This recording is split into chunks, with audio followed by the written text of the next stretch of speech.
Muy buenas tardes, FM 101.9 en Mar del Plata, martes de 15 a 16 horas, comenzamos Prohibido Olvidar, con Pablo Aceto, Fede Garrido en la operación técnica y quien te habla, Gloria Álvarez. Para escucharnos por internet, www.fm1019online.com. También estamos en YouTube. Busca Prohibido Olvidar. Muy bien, vamos a saludar entonces ahora a Pablo Aceto. ¿Qué tal, Pablo? Buenas tardes. Muy buenas tardes, hoy estamos transmitiendo en directo, sí. Así que esperemos que los minutos sucesivos nos permitan estar actualizados porque cada rato pasa algo, ¿no? Bueno, Pablo, mira, mientras preparamos la columna de Cortés, vamos a enumerar los temas que vamos a comentar hoy. Por ejemplo, Argentina-Israel, shopping abiertos, Copa América, Argentina, muy lenta recuperación, peluquerías y construcción trabajando, adelanto de las vacaciones de invierno. Estamos en fase Mar del Plata y transportistas escolares. Tu columna, la columna de Pablo Aceto, se llama Energía, la otra cara del desabastecimiento. Muy bien, ¿tenemos la columna de Cortés, Pablo? Acá vamos. Bueno. La reciente escalada bélica en la Franja de Gaza tuvo su origen en los desalojos decretados por un tribunal israelí de 58 palestinos de sus viviendas en Jerusalén Este, a punto de ser considerados en apelación por la Corte Suprema, para ser entregadas a familias judías que alegaban haber vivido allí antes de la guerra de 1948. La situación derivó en represión de las fuerzas israelíes en uno de los lugares más sagrados del Islam, justamente en el mes sagrado de Ramadán, y condujo al lanzamiento de cohetes desde la franja hacia Israel, y nueva respuesta militar de este. El saldo, 12 israelíes y más de 250, un tercio niños, palestinos muertos, además de heridos y daños materiales. Palestinos y judíos sionistas reclaman para sí, desde hace más de un siglo, territorios superpuestos, invocando, entre otras razones, un antiguo poblamiento de los mismos. En el primer caso, una supuesta continuidad étnica con los filisteos y en el segundo con los hebreos. Ninguno de los dos pueblos eran originarios del lugar. Además, entre los siglos VII y XX, la zona estuvo bajo control musulmán, pasando luego a la administración británica. Por otra parte, la totalidad de los seres humanos provenimos de África, de la cual salimos hace unos 70.000 años, y luego nos fuimos distribuyendo por el planeta y muchas veces migrando entre regiones, a veces en reiteradas ocasiones. Así sería extremadamente complejo reconocer derechos territoriales de naciones simplemente en base a antecedentes históricos tan remotos. El grueso de los judíos se dispersaron por el mundo, en especial desde el año 70 de nuestra era, y fueron objeto de numerosas persecuciones y genocidios, desde las de los reyes católicos de España en el siglo XV hasta el Holocausto nazi. Particularmente este último, por la solidaridad mundial hacia el pueblo judío, creó condiciones para comenzar a materializar la propuesta del sionismo. Este movimiento, desde fines del siglo XIX, alentaba la creación de un país de los judíos, que serviría de refugio contra las persecuciones. Se evaluaron diversas propuestas, como Uganda, Kenia en África, y finalmente el sionismo se dedicó a promover la migración judía a Palestina. Tras la Segunda Guerra Mundial, y con los horrores de la Shoah frescos, las Naciones Unidas votaron la constitución en Palestina de un Estado judío y uno árabe, con un régimen especial para la ciudad de Jerusalén. Los árabes no aceptaron y comenzaron una guerra que perdieron. Los israelíes aprovecharon esta guerra y su resultado para expulsar o directamente hacer huir bajo amenazas a 3/4 millón de palestinos, a los que nunca más permitieron retornar y cuyas tierras y propiedades fueron siendo apropiadas primero por el Estado israelí y luego progresivamente transferidas a particulares judíos. Israel nunca permitió la constitución del Estado palestino. Los avances que se dieron en esa dirección hasta llegar al semi-estado que hoy existe, fragmentado en varias partes y condicionado y bloqueado hasta lo increíble, fueron hechos venciendo su feroz oposición. Israel presume de ser la única democracia de Medio Oriente, rodeado por vecinos a los que no les reconoce ese estatus, incluidos los demás aliados autoritarios de los Estados Unidos, como Arabia Saudita y las monarquías del Golfo Pérsico. Sin embargo, es en realidad una etnocracia donde una serie de leyes han ido marginando a sus ciudadanos no judíos e incluso existe discriminación dentro de los judíos, en especial los etíopes que son negros. Particularmente meticulosos son los procedimientos para evitar que los expulsados en 1948 vuelvan a sus propiedades. En cambio, como es el caso que detonó el conflicto de este mayo, se facilita la vuelta de judíos que se marcharon de zonas que en algún momento quedaron bajo control árabe y ahora son de facto israelíes. Es uno de los mecanismos que instrumenta la limpieza étnica, que busca mantener y asegurar el control de todos los resortes de poder e influencia social para los judíos, por más que se permita que los árabes que quedaron tengan representantes en el Parlamento y que las leyes discriminatorias se hagan con sutileza para seguir fingiendo que todos son iguales ante la ley. No fue casual el estrecho alineamiento de Israel con la Sudáfrica del apartheid durante los años que este duró. Israel fue claramente su principal aliado y proveedor militar. También mantuvo estrechos vínculos con las dictaduras chilena y brasileña y, menos alardeados, con la dictadura argentina. La derecha nacionalista israelí aspira a fronteras muchísimo más amplias que las Naciones Unidas les asignaron en 1947. Desde el Mediterráneo hasta el Éufrates, el Gran Israel, invocando promesas bíblicas. Por eso, en las diversas guerras con países árabes que se produjeron desde entonces, ha ido avanzando en ocupar de facto otros territorios y, en gobiernos claramente derechistas, como el actual, anexándoselos ilegalmente. De nada valen los pataleos de las Naciones Unidas ante la sistemática violación por este Estado de todas sus resoluciones. El poder de veto de los Estados Unidos en el Consejo de Seguridad vuelve inocuas y vacías todas esas normas cuando contradicen a Israel. El enorme lobby sionista en los Estados Unidos, dueño de bancos y otras áreas clave, explican en parte la alianza incondicional entre ambos países. Pero la geopolítica, Israel actuando como agente de los intereses de Washington en un área clave del planeta, de donde proviene gran parte del petróleo y el gas para un mundo aún dependiente de los combustibles fósiles, es otra causa esencial.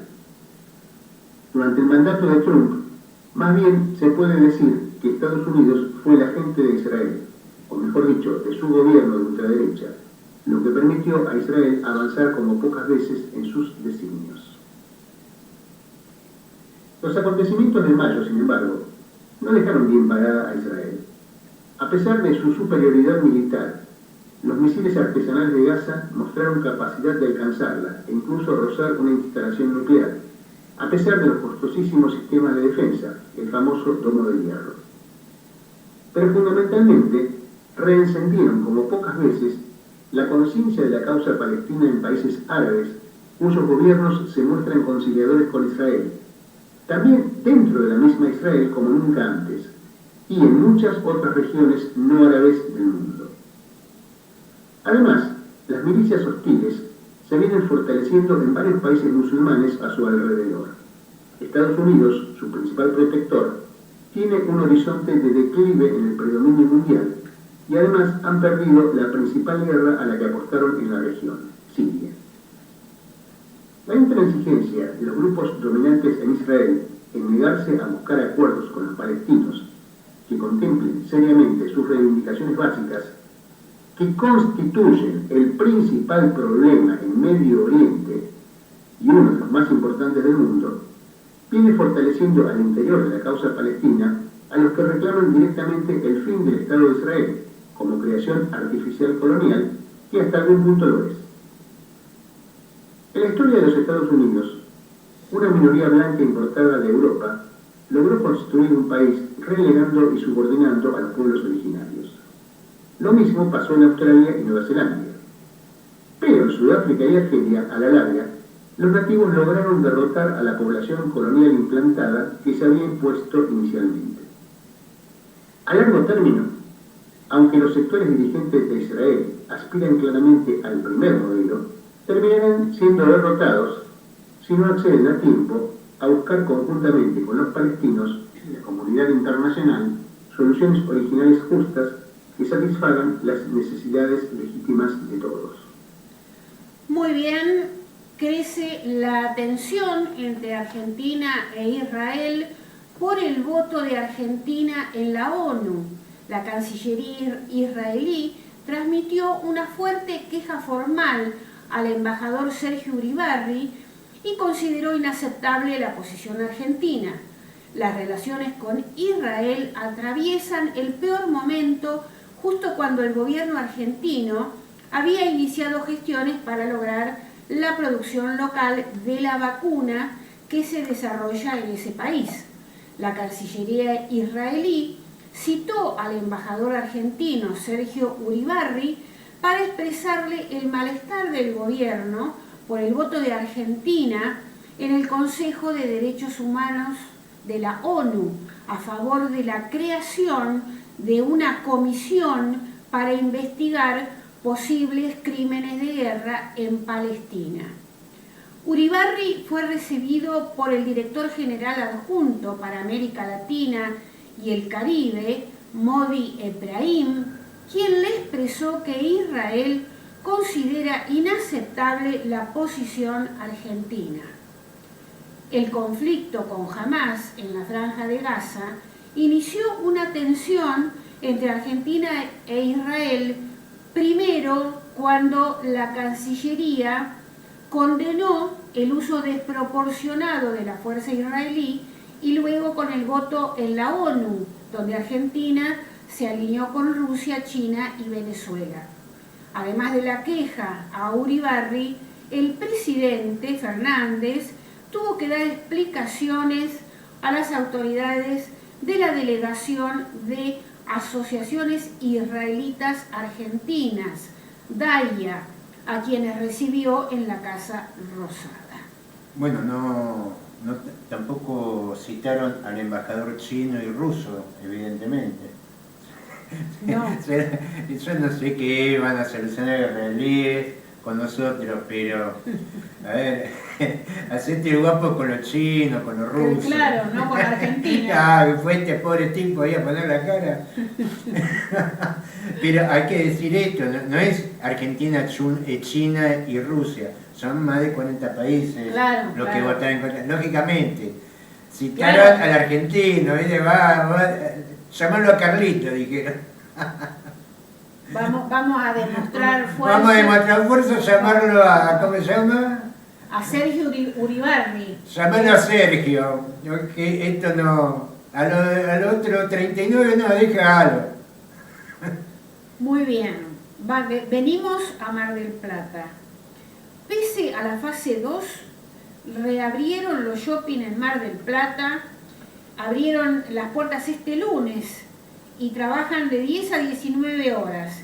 Incluso funcionan los patios gastronómicos.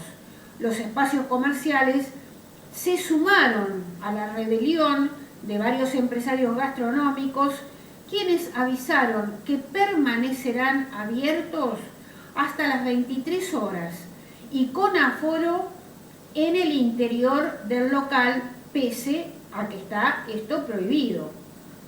Bajo la campaña Abrimos sí o sí, los gastronómicos aseguraron que al país se lo saca adelante con trabajo digno. Bueno, ahí uno siempre ha mantenido una situación de respeto ante aquel que necesita trabajar, sea primordial o no. El laburo es primordial para aquel que mantiene la casa. Lógicamente, lo que se tendría que haber hecho es apoyar económicamente a todos estos sectores. Si no, no podés parar. Ahora, y es un poco también el sentido de este programa, ¿no? Cuando hablamos de petroleras, hablamos de mineras y todo eso, lo que estamos hablando es de la plata que no está yendo la gente, que se la están llevando a otros. Entonces, en este contexto, vos estás empujando a la gente a no cuidarse.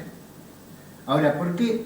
Y yo cuestiono esto, porque este tendría que haber sido el rol de la oposición. Sin embargo, la oposición está en otras cosas, están en sus internas, criticando la vacuna, están en mesazas, hablando de por qué fracasaron. Ahora, de estas cuestiones, francamente, ahora, lógicamente, el eje de la crítica es Alberto Fernández, en su momento fue Macri y en su momento fue Cristina, por lo menos lo que va en lo que fue la duración de este programa. ¿Por qué? Porque uno pone el acento sobre aquel que toma las decisiones, que es el que está gobernando, y uno trata de ser lo más objetivo posible. Nunca van a escuchar hablar acá de este programa de cuestiones judiciales analizadas por terceros. Lo que nosotros damos son los datos que surgen de la información oficial, que con eso alcanza y sobra para hablar de corrupción. Ahora, lo que se tendría que estar discutiendo es qué es lo que se hace con la plata en Argentina, no a ver, pará y aguantátela como pueda. Claro, ¿a dónde va la plata? ¿A dónde va la plata? Porque lo estamos diciendo ahora, porque esa información surge ahora, sobre lo que fue los números del 2020.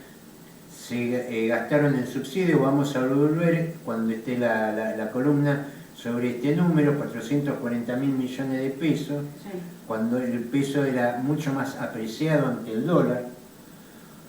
Y resulta que para enfrentar la segunda parte de la pandemia hacía falta 340.000 millones de pesos. Entonces, claro, esa plata no está porque se la llevaron otros.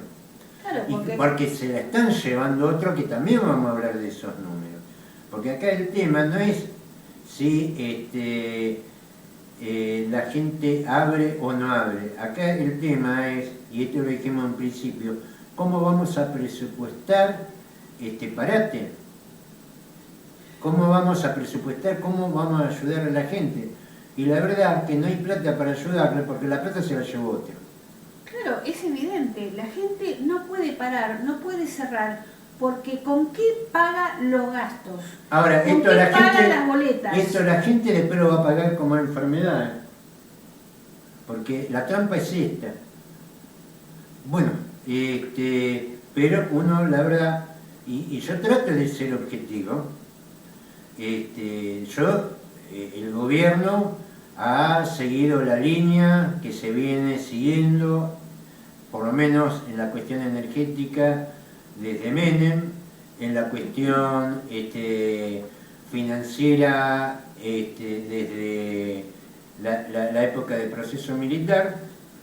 Ninguno de los que estuvieron cambiaron, y acá ahora estamos enfrentando estas consecuencias, ¿no?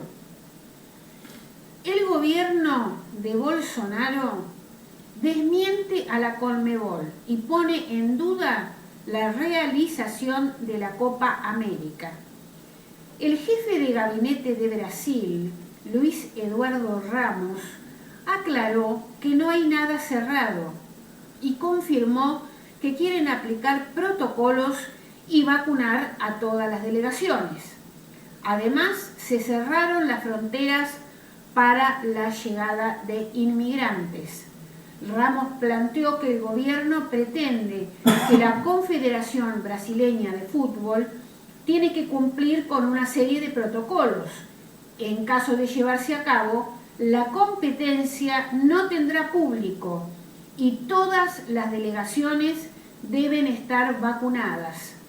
Otra polémica es la de las sedes, ya que se baraja que una de las ciudades que albergue partidos sea Manaos, una de las más complicadas con el coronavirus y donde nació una de las cepas que afecta a toda la región. Las sedes serán responsabilidad de la Confederación Brasileña de Fútbol. De acuerdo con la elección de las sedes, ellos consultarán con los estados, aclaró Ramos. La Copa América, vamos a decir que se iba a realizar de manera conjunta entre Argentina y Colombia. Primero se suspendió la sede colombiana por la crisis que atraviesa ese país, con más de 60 muertos y cientos de desaparecidos. El lunes la Conmebol anunció que la Copa se realizaría en Brasil, cuando Argentina iba a declinar la organización del evento por el aumento de casos y además coincide con la prohibición temporal del ingreso de extranjeros al país. Recordemos también que Brasil es uno de los países más afectados por el coronavirus. Sí, realmente no se entiende. La gente de Conmebol se junta, toman unos tragos y emiten decisiones, porque Colombia está complicado. Sí, se hablaba de Argentina nada más, sí, y después de Argentina y Chile. de Argentina y Chile. ¿Cuál está peor? Ahora la frutilla de postre a Brasil, como si Brasil el coronavirus hierve. Claro, claro. A ver, Se había hablado de que se podría hacer en Estados Unidos. Mira, es cierto, Estados Unidos no es Conmebol, pero ante una circunstancia, una eventualidad como la que se están dando, bueno, qué sé yo. Yo creo que en ningún país de América Latina se tendría que es hacer. eso o no jugarlo. Claro. También hay otra cosa que a mí me llama la atención. Hay campos deportivos, porque estamos hablando que en todos los casos no va a haber espectadores. Va a haber nada más transmisión de televisión. ¿Y cuántos campos deportivos, por ejemplo como el de la AFA, Sí. por ejemplo como otros, hay un montón de campos deportivos en la Argentina, en Brasil? Si no necesitas tener público, necesitas una cancha oficial. No, y sin público. Y filmarla. Digo, ¿por qué no se puede hacer jugar los partidos, por ejemplo, en el campo de Seiza? Por dar un ejemplo, otros campos deportivos que hay con canchas oficiales. Si uno precisa el vestuario y la cancha y filmarlo, Claro. iluminación, si no lo querés jugar de noche, jugalo de día. No está a la altura de un torneo internacional, pero digamos tampoco tiene sentido habilitar estadios que después van a estar vacíos y que después vos tenés que fijarte que estén vacíos. O es eso o no jugarlo. Pero la verdad, ir a Brasil, a ver, va a abrir el Maracaná para que esté vacío.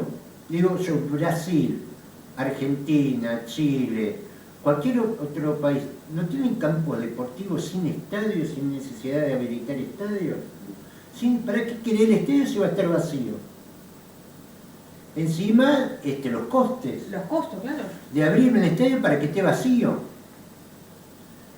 Digo, ¿por qué no? Hay campos deportivos profesionales donde entrenan las selecciones. Se puede haber solucionado por ese lado, incluso hasta podés tener un ámbito cerrado para que estén todas las delegaciones. ¿Para qué querés abrir el Maracaná? No, a Manaos quieren ir a jugar encima. Sí, sí. Lo cual parece una locura.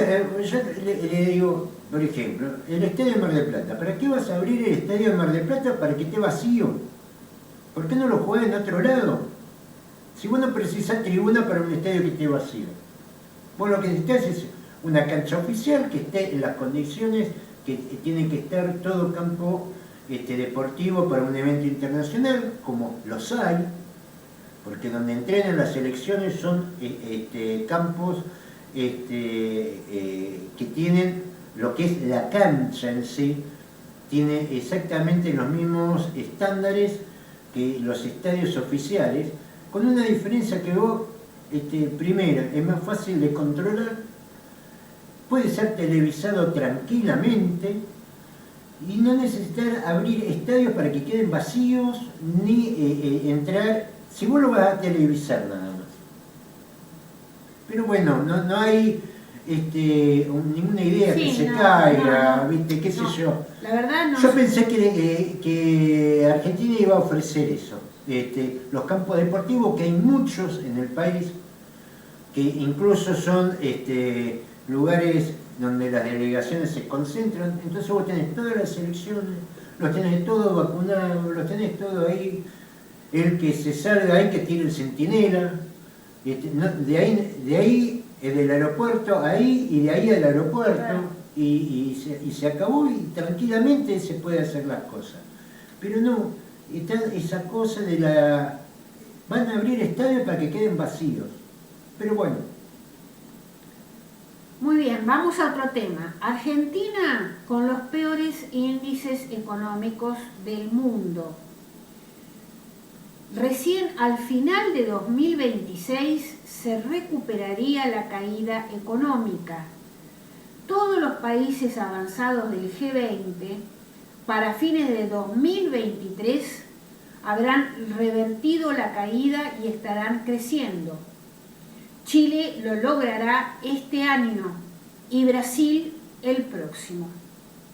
En el ranking de las economías emergentes, Sudáfrica es la penúltima, ya que para 2024 estaría logrando su nivel de actividad de 2019.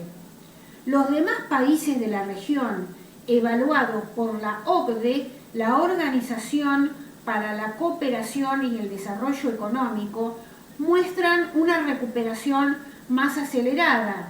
Chile, a finales de 2021, terminaría de recuperarse de la caída, mientras que Brasil lo haría a mediados de 2022 y a México le llegaría su turno en 2023. Casi todas las economías avanzadas estarían recuperadas de la pandemia para fines de 2022. Estados Unidos en este año tendrá recuperada su economía, al igual que Corea del Sur e Irlanda. Turquía y China muestran sus economías también ya recuperadas.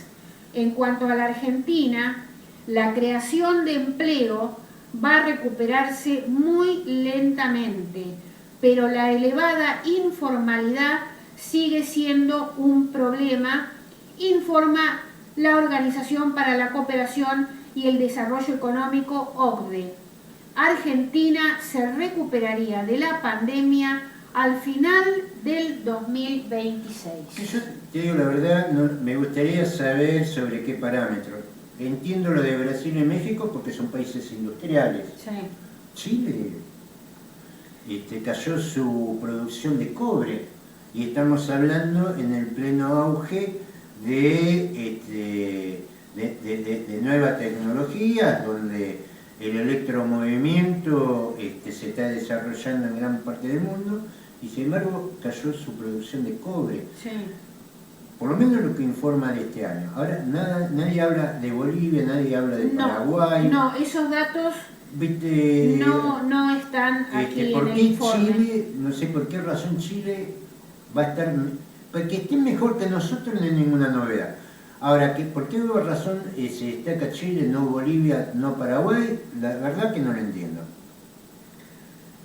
Muy bien, vamos a dejar acá, Pablo, y pasamos a tu columna que se llama Energía, la otra cara del desabastecimiento. Bueno, la verdad que hay un montón de información. No llegamos, nos haría falta un programa muy largo para evaluar todo, sí vamos a comenzar así a vuelo rasante lo que es el proyecto de zonas frías, que es para el gas. Esto, bueno, le va a servir mucho, hay unos cuantos periodistas que nos escuchan como para que estén atentos. Hay un conflicto basado en lo que es el descalce del IVA, donde la distribuidora de gas, estamos hablando de Camusi Gas del Sur, Camusi Gas Pampeana, Camusi Gas Pampeana sería la que tendría que llevar este descuento desde el 30 al 50% según características de descuento al gas. Están proponiendo al gobierno que el subsidio vaya directamente a las productoras de gas y, bueno, en este caso de gas, que son las petroleras, llámese Pan American Energy, llámese Chevron, llámese YPF. ¿Por qué razón? ¿Cuál es el conflicto que tienen en relación con el descalce del IVA? Que, por supuesto, no podría ser de otra manera, las distribuidoras del gas presentan a través de declaración jurada cuáles son los beneficios que dieron para que sobre el IVA que se iba a cobrar se le reintegre a la distribuidora de gas. ¿Qué pasa? Que como la distribuidora de gas le compra a las petroleras, le cobran el 21% del IVA las petroleras. Pero a su vez, como el subsidio lo genera, entra a la distribuidora de gas, de ese IVA que pagaron a la generadora de energía, ellos reciben nada más que el 50% de reintegro. Es decir, terminan pagando más IVA del que después recuperan. Un poco, y esto no es información, es especulación, el aumento del 6% del gas también está que un aumento que se da sobre la banda de utilidades que recibe la distribuidora de gas, está relacionada como compensación por esa pérdida que tienen del IVA. Pero la jugada, la discusión se está dando en que la distribuidora de gas quieren que el subsidio llegue a las petroleras. Así cuando ellos ya la compran con el descuento. Lo cual técnicamente es muy difícil porque las productoras de gas no saben a cuántos van a subsidiar. Se está hablando de 3 millones de personas, donde hay una discriminación del 30 y del 50%. Aclaramos, el 50% es para jubilados, personas con discapacidad, y el 30% para los demás. Pero las productoras no saben cuánto del 30% van a haber o cuánto del 50% van a haber. Entonces, digamos, hay una dificultad técnica donde se trata de resolver esto con un aumento del 6%, digo, esto es especulación, sobre la banda tarifaria que corresponde a la rentabilidad de estas empresas. Hay que ver si con esto se resuelve. Todo está muy callado, pero lógicamente, ¿no?, hay un problema técnico bastante complejo. Ahora, vamos al tema de fondo. Pero una consulta, Pablo. Sí. ¿Esto haría que ese descuento del 30 y del 50% no llegue o no llegue todavía? A ver, creo que se lanzó muy a la ligera un proyecto, porque vos cuando vos decís, va a haber un descuento del 30%. Sí. Listo, es fácil. Son 3 millones de usuarios, 30% lo soluciona fácil. Ahora, cuando es el 30% para uno, el 50% para el otro, eso es un resultado final que tiene la distribuidora, no la productora. La productora, ¿qué sabe de cuántos jubilados hay? ¿A cuánto le va a hacer el 50? ¿A cuánto, digamos, y cuántos subsidios tiene que recibir? ¿Cómo lo va a proyectar? Ahí, digamos, ha faltado trabajo en ese proyecto. Por ahí hubiera sido más piola decir, mirá, hacemos un descuento del 30 o del 40% para todos. Entonces, claro, vos tenés un resultado más abordable. Ahora, 30 50 el otro, para la distribuidora, hace el reintegro después que facturó. Porque el hecho tiene que estar consumado. Ahora, ¿cómo sabe la distribuidora de gas?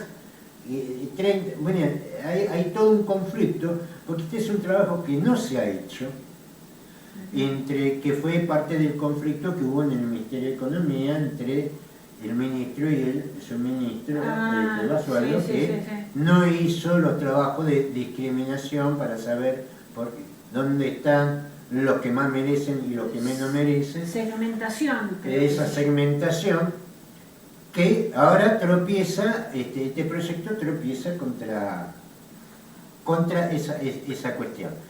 ¿Quién se hace cargo del IVA que paga además las distribuidoras de gas?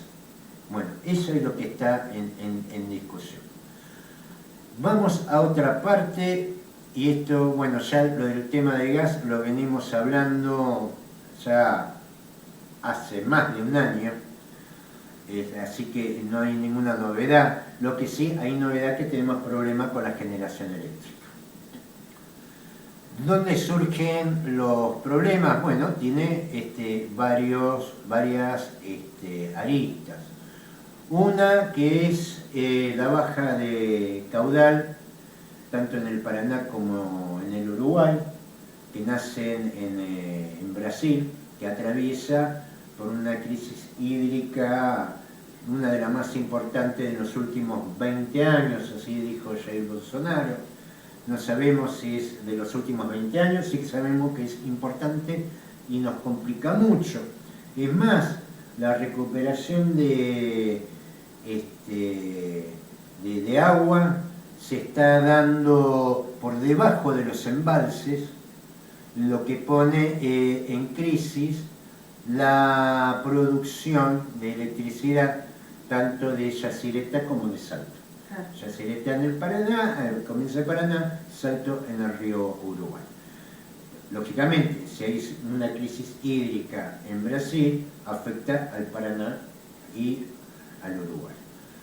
También, para ayudar a la complicación de la circunstancia, embalse, la termonuclear sale de la producción, tiene que salir de producción por tarea de mantenimiento, cosa que con eso no se jode. Si necesita mantenimiento hay que darle mantenimiento. Y a esto, y este es, digamos, uno es un evento natural, el otro es una necesidad estructural. Una central nuclear, cuando precisa mantenimiento y no jodas. Pero hay otras circunstancias que son las que venimos planteando siempre, que es las políticas energéticas que ante circunstancias naturales, que puede ser el efecto de la pandemia, la crisis hídrica, la necesidad estructural de mantenimiento de una central nuclear. Y fíjense que no estoy hablando de cuestiones ambientales, trato de ser objetivo sobre algunas cuestiones específicas, porque ya sobre las cuestiones ambientales hay mucho que se discute en este tema, pero lo que vemos es la falta de discutir cómo es que llegamos a esto. No tenemos gas y tampoco tenemos combustibles líquidos. De golpe la Argentina se secó. Para solucionar estos temas, y estamos hablando de lo que es generación eléctrica, por eso estamos hablando de CAMESA, que es la responsable de suministrar los sectores al parque de generación eléctrica. Es a través de ella donde se hacen los contratos, las licitaciones, porque estamos hablando que tenemos problemas con la electricidad ahora. Está quemando combustible líquido ya desde hace más de un mes para reponer la falta de gas que tanto ha invertido la Argentina para que no falte gas, y a pesar de lo mucho que invirtió, falta gas.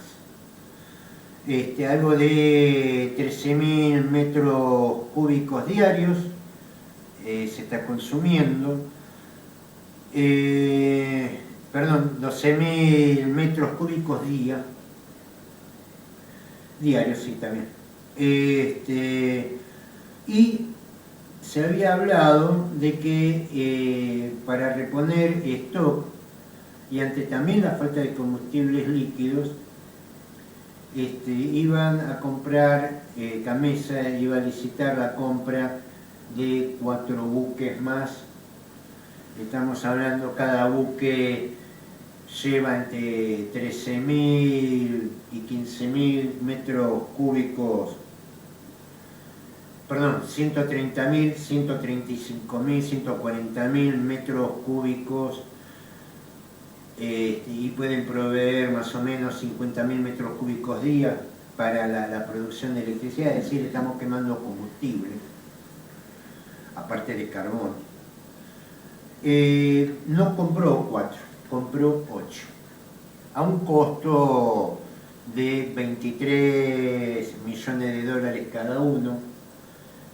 Esto se dispara por encima del presupuesto de este año para la cuestión de combustibles en 250 millones de dólares por importación de energía.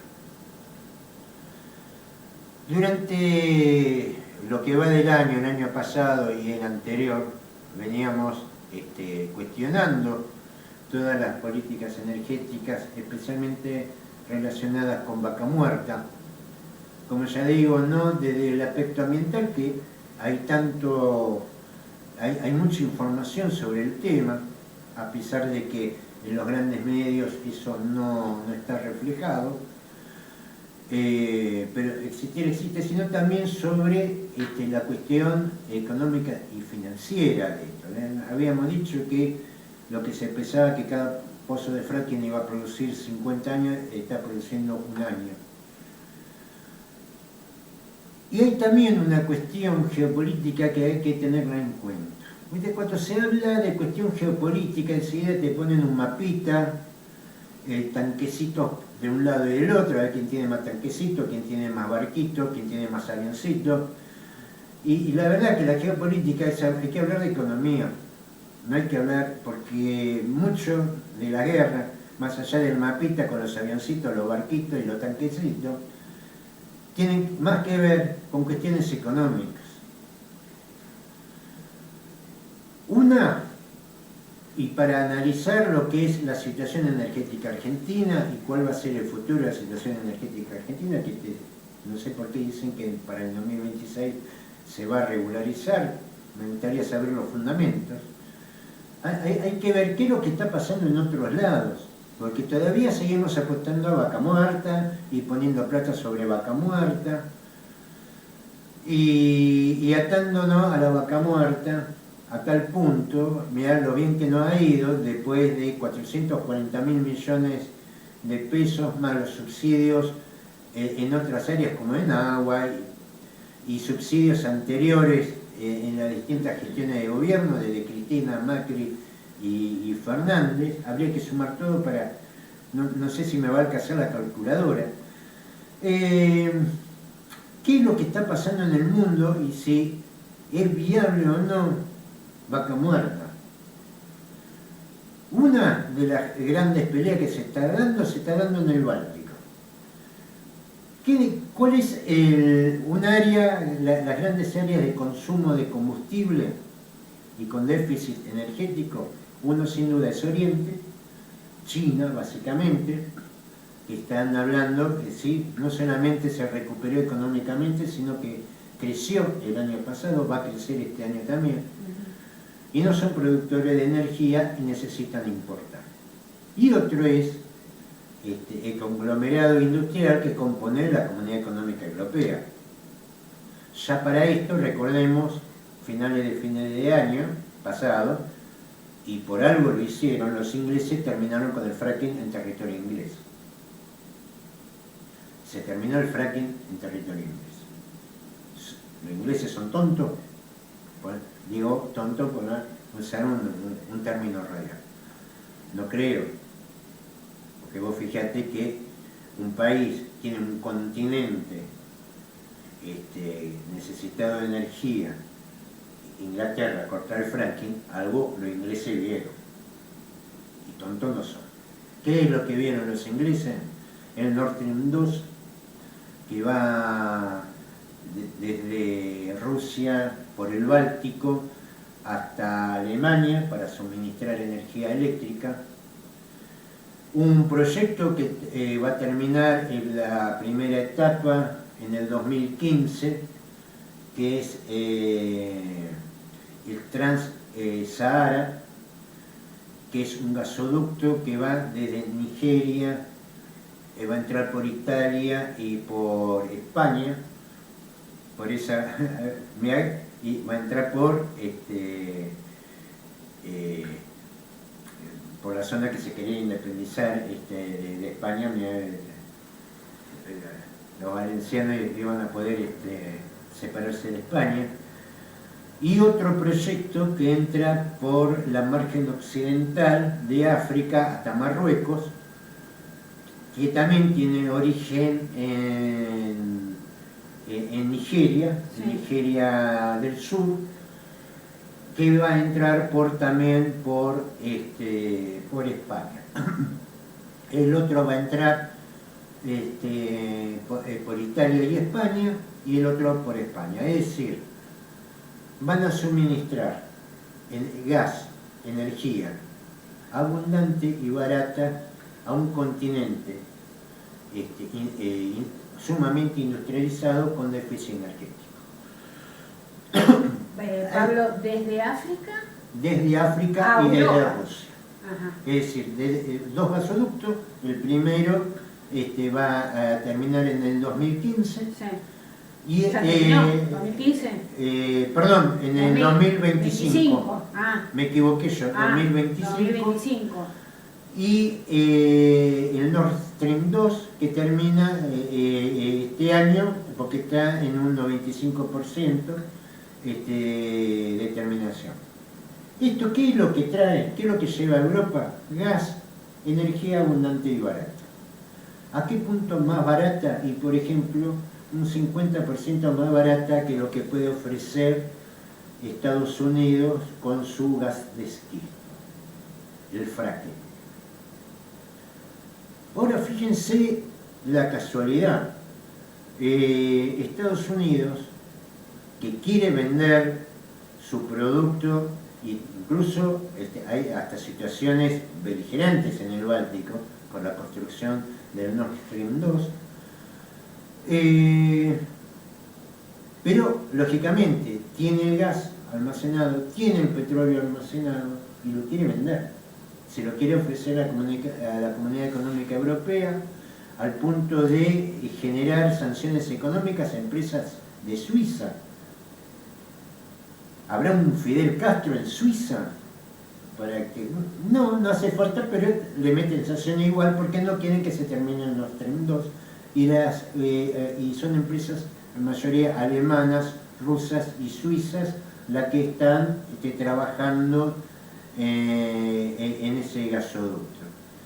Ahora, qué casualidad que la Argentina de golpe dejó de producir, y les digo, por ejemplo, para que tengan en cuenta que la compulsa internacional que llevó adelante Camesa para la compra de Fuel Oil es a Chevron. Es decir, la misma Chevron que fue la que firmó los acuerdos, ¿se acuerdan? Con cláusulas secretas, que todavía no sabemos de qué se trata, sí, con Cristina, que mantuvo Macri y que sostiene Fernández, Alberto Fernández, que no nos puede dar hidrocarburos de vaca muerta, pero sí nos puede vender los hidrocarburos que tienen en Estados Unidos, a precio más alto del mercado. Claro. Digo, esto, cuando se cuestiona si lo gastronómico, si esto, de la gente que necesita trabajar, que yo creo que se necesita que se queden en su casa, pero en su casa se mueren. Dicen, el Estado no nos ha apoyado, y sin embargo vos te encontrás que subsidios millonarios que recibió, entre otras, la Chevron. No es solamente la Chevron la que consiguió las adjudicaciones, sino también Víctor Greco, otra también, la Power China. China no es productora de gas, así que nos está también vendiendo, son distribuidoras, nos están vendiendo el gas que le está sobrando, que no pueden meter en la Unión Europea, nos lo están metiendo a nosotros. Al precio, lógicamente, que tienen ellos. ¿Cómo se entiende?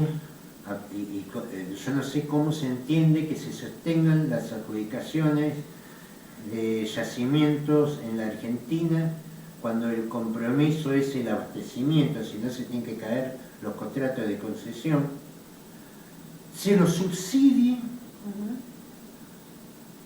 no desabastezcan, sí, y encima tengamos que comprar a ellos lo que les sobran en su país. Claro. ¿Se entiende como el tema del gasoducto nigeriano y el Nord Stream 2 es que nos está afectando? A ver, nos está afectando porque nosotros nos metimos con estas políticas de extranjerización del recurso, distribución de la energía, en un problema en el Báltico, donde el conflicto entre Estados Unidos y la Unión Europea, Estados Unidos que no quiere perder las ganancias de venderle la energía que le está sobrando a la Unión Europea, pero nos lo están metiendo a nosotros, que por supuesto no alcanza a saldar la pérdida que es no venderle a la Unión Europea. Pero ¿qué van a venir a invertir acá en el fracking cuando a ellos no pueden colocar sus productos? Estamos pidiendo que vengan a invertir. La información en México también de estas mismas empresas arrojaron que desde el año pasado más de 1.800 millones de dólares retiraron estas empresas en inversión en el fracking en México. No es solamente en Argentina, también lo están haciendo en México. ¿Por qué retiran las inversiones? Porque saben que la producción del fracking en cuanto termine el 5% del Nord Stream 2 y en el 2025 se termine el gasoducto de Nigeria a Italia y a España, y 2 años después se termine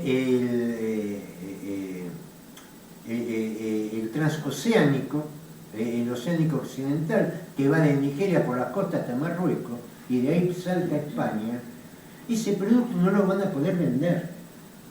Por eso es que retiran las inversiones. Y estas son las cuestiones que hay que tener en cuenta sobre las estrategias comerciales que está haciendo la Argentina, donde sigue tirando subsidios para un negocio que no va a ser negocio bajo ningún punto de vista.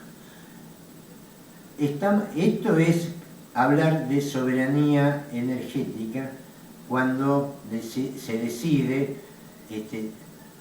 tomar hacia adelante una política que nos sirva al suministro, al autoabastecimiento y no al negocio de empresas extranjeras. Muy bien, Pablo, ya nos estamos yendo, pero antes prevén adelantar las vacaciones de invierno y hacer cierres intermitentes en junio. En la Casa Rosada se aguarda el impacto en los próximos días de la curva de casos y se analiza para este invierno cierres intermitentes y reforzar el plan de vacunación. Recordemos que este 5 y 6 de junio se vuelve a las medidas estrictas, esperando que la disminución de la circulación de personas impacte positivamente en la curva de casos. Muy bien, nos estamos despidiendo hasta el martes que viene con un excelente tango. Nos vemos el martes con Prohibido Olvidar.